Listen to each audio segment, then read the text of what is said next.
Martin Scorsese returns to give us another interesting film in his long decade filmmaking career, but with the cast behind it, a talented director behind it, an interesting story, and he's returning to the mafia genre, but with the controversy surrounding him and with the fact that this movie is 3 hours.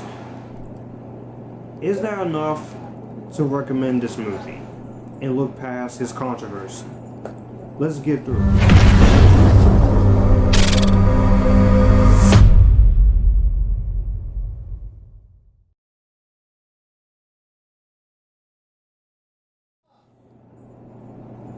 What's up, everybody? It's your boy Joshua, aka Feature Filmmaker 3940 Reviews, here to give you my thoughts on Martin Scorsese's The Irishman. Now, this is a 2019 film from Martin Scorsese, one of the best filmmakers of all time. And The Irishman tells the story of Frank Sheeran, who is a mob hitman and World War II veteran who develops his skills during his service in Italy. Now an older man, he reflects on the events that define his career as a hitman, particularly the role he played in the disappearance of labor leader Jimmy Hoffa, his longtime friend, and his involvement with the Bufalino crime family, as well as his very not well relationship with his daughter. Now, this is a movie from Martin Scorsese I was actually really excited for because I am a fan of Martin Scorsese. I think he is a phenomenal filmmaker. Goodfellas, Wolf of Wall Street, Raging Bull, and the last movie he had in this decade was Silence, which I actually loved, even though it was hard to watch. So going into this movie with the cast involved with Robert De Niro, Al Pacino, and Joe Pesci coming out of retirement, this actually looked like something good. But then he had to make stupid comments about Marvel movies not being cinema, and I'm just gonna say it right now. That's a no-no. Martin Scorsese, that's a no-no. Also, the fact that this movie is a long movie also had me a little skeptical. So I took 2 days to watch The Irishman, and what I got out of The Irishman was that this movie was really great. I love The Irishman. The way that Martin Scorsese directs this movie is just absolutely phenomenal. I gotta say, Martin Scorsese directs and produces the hell out of this movie. You can tell that Martin Scorsese, he wanted to get into the game with this film, and I gotta say, he really directs everyone to the best of his abilities. Every scene in this movie is very well executed, very well done, and very well made. You can tell that Scorsese and his script writer Steven Zalian, who is one of his constant writers, really does a great job in terms of writing. And this was a passion project for him and also for Robert De Niro, because Robert De Niro also really wanted to make this movie, and he also not only starred in the movie but he also directed this movie. Direction and the writing in this movie is absolutely magnificent, and it's absolutely perfection. And also, the acting in this movie is very strong in this movie. Robert De Niro, Al Pacino, making up for most of the bad movies they've had to endure in this decade.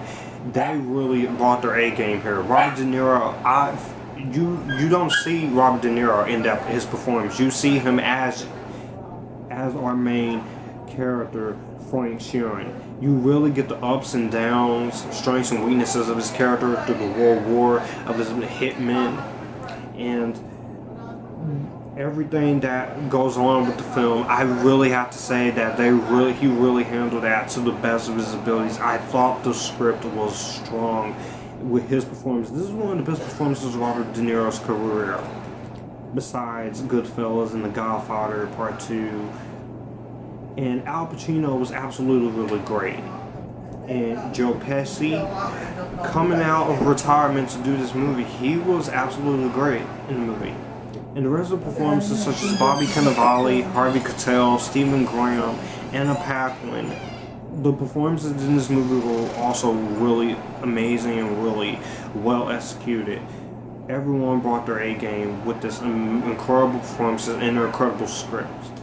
And also the way this movie looks from a cinematography standpoint by Rodrigo Prieto is really great. Really great cinematography. The color palettes, the locations are beautiful, even with the World War II sequences.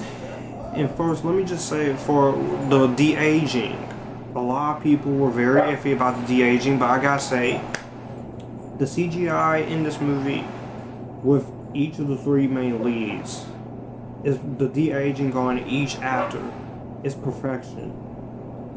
$59 million they put it to great use, because there's a lot of moments, especially in the World War II settings, with the de-aging that definitely works to his advantage. It feels like you're seeing a younger Robert De Niro, Joe Pesci, Al Pacino, and we have moved past the bad de-aging in Tron Legacy. And Marvel has been doing de-aging, other movies have been doing the de-aging process, and I gotta say, the way they did it is absolutely phenomenal. This movie was shot completely in 35mm film with over 117 different locations for 319 scenes. So that if that doesn't tell you how talented of a director Scorsese is, then that really doesn't say anything. And the soundtrack is well chosen too. I will say the soundtrack is very well chosen. And for the 3 hours and 30 minutes, I didn't feel it. For the most part, I did not feel the 3 hours and 30 minutes. But even though I am giving this movie a crap load of praise,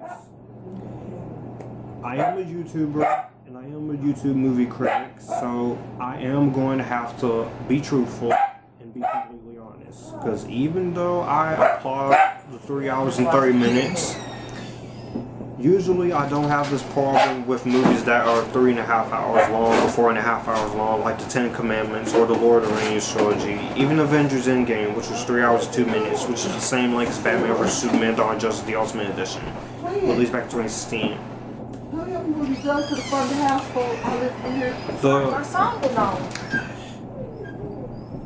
I'm going to be honest about it. This movie did not need to be for the 3 hours 30 minutes. There were moments in this movie where it felt like it did drag on in parts, and it did feel like that, mainly for a good chunk of the movie. It was getting a little boring. It's mainly towards the end, where the last 20 minutes with his daughter. And I feel like you could have easily done without those last 20 minutes. And I do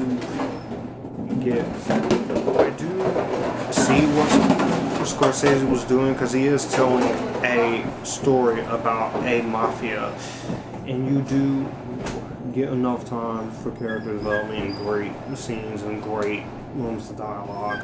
But I feel like that you could have easily cut out the 30 minutes, because it did take me 2 days to complete this movie because the film was so long. And usually I had just easily watched the whole entire 4.5 hour long movie like that in one day.